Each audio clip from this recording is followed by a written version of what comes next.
नमस्कार मित्रांनो, अस्सल हाताची चव या मराठी यूट्यूब चॅनलमध्ये तुम्हा सर्वांचं स्वागत आहे। तर आजच्या व्हिडिओमध्ये आपण बघणार आहोत बटाटा भजी। तर ही भजी खायला एकदम चविष्ट आणि खमंग आहेत आणि बनवायलाही एकदम सोपी आहेत। पावसाळ्याच्या हिशोबाने ही रेसिपी तुम्ही एकदा नक्की ट्राय करा। ही भजी बनवायला काहीही मेहनत लागत नाही, तर तुम्ही ही रेसिपी एकदा नक्की ट्राय करू शकता। चला तर मग या रेसिपीला सुरुवात करूया। तर यासाठी इथे मी मीडियम साइजचे 2 आलू घेतलेले आहेत। मी आलूचे साल अगोदर काढून घेतलेले आहेत। असा पूर्णपणे क्लीन करून घ्यायचा आहे व असे बारीक पातळ असे याचे काप करून घ्यायचे आहेत। तुम्ही हे काप चिप्सच्या मशीननेही करू शकता, पण इथे मी सुरीच्या सहाय्याने हे काप करून घेतलेले आहेत। थोडे जाडसर होतात, पण मी असेच करून घेतलेले आहेत। आता हे काप 2-3 वेळा स्वच्छ पाण्याने धुवायचे आहेत, म्हणजे यामधील सगळं घाण निघून जाते। या प्रकारे स्वच्छ धुवून घ्यायचे आहेत। काप स्वच्छ धुवून झाले की ते एका सुती कापडावर निथळायचे आहेत। आता यासाठी लागणारं मिश्रण मी करणार आहे। तर त्यासाठी मी 1 कप बेसन घेतलेले आहे व 2 मोठे चम्मच तांदळाचे पीठ घेतलेले आहे। आता चवीनुसार त्यामध्ये मिरची पावडर टाकायची आहे, थोडीशी हळद, चवीनुसार मीठ घालायचे आहे।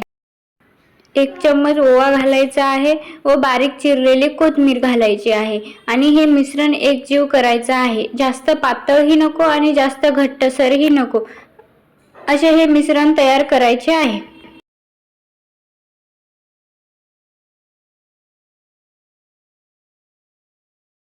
मिक्स झाले व्यवस्थित की यामध्ये थोडे थोडे करून पाणी घालायचे आहे। एकदम पाणी घालायचे नाही, नाहीतर मिश्रण खूप पातळ होते। त्यामुळे थोडे थोडे करूनच पाणी घालायचे आहे व फिरकीच्या सहाय्याने असे फिरून घ्यायचे आहे, म्हणजे यामध्ये गाठी राहू नयेत। मित्रांनो, तुम्हाला हा व्हिडिओ जर आवडला असेल तर प्लीज एक लाईक, शेअर, कमेंट नक्की करा आणि हो, नवीन असाल तर चॅनलला नक्की सबस्क्राईब करा। आता हे मिश्रण चांगले एकजीव झालेले आहे। यामध्ये थोडासा किंचित खायचा सोडा टाकायचा आहे। जस्ट अगोदर टाकायचा आहे भजी करायच्या, जास्त अगोदर घालायचा नाही, नाहीतर सोडा खूप तेल पिते, त्यामुळे थोडा अगोदर घालायचा आहे। आता यामध्ये ही काप टाकून घ्यायची आहे। अशी मिश्रणात चांगली बुडवायची आहे व तेल गरम करायचं आहे कढईत। आता इथे कढईमध्ये तेल चांगले कडकडीत गरम असे झालेले आहे। आता यामध्ये एक एक बटाट्याचे काप तेलामध्ये टाकायचे आहेत।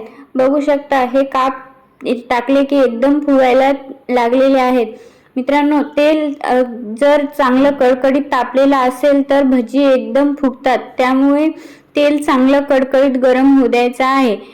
मित्रांनो, मी ही सगळ्या रेसिपी घरगुती पद्धतीने करते, त्यामुळे एकदम हाय प्रोफेशनल अशा माझ्या रेसिपी दिसत नाहीत, पण चविष्ट आणि खमंग असतात आणि करायलाही सोप्या असतात। एकदम घरच्या साहित्यात बनवून रेडी होतात। मित्रांनो, मी चॅनलवर पावसाळा विशेष इतरही रेसिपी शेअर केलेल्या आहे, तर प्लीज तुम्ही नक्की त्या जाऊन बघा व ट्राय करा। आणि तुम्हाला जर रेसिपी आवडल्या तर एक लाईक, शेअर नक्की करा। आणि हो, अशाच वेगवेगळ्या रेसिपी बघण्यासाठी व ट्राय करण्यासाठी चॅनलला सबस्क्राईब नक्की करा व बेल आयकॉनवर क्लिक करा, म्हणजे तुम्हाला मी नवीन व्हिडिओ अपलोड केला की लगेच नोटिफिकेशन येईल। बघू शकता मित्रांनो, आता आपले बटाटा भजी एकदम तयार आहेत। ही खायला एकदम खमंग आहेत। मित्रांनो, तुम्ही एकदा नक्की ट्राय करा। धन्यवाद।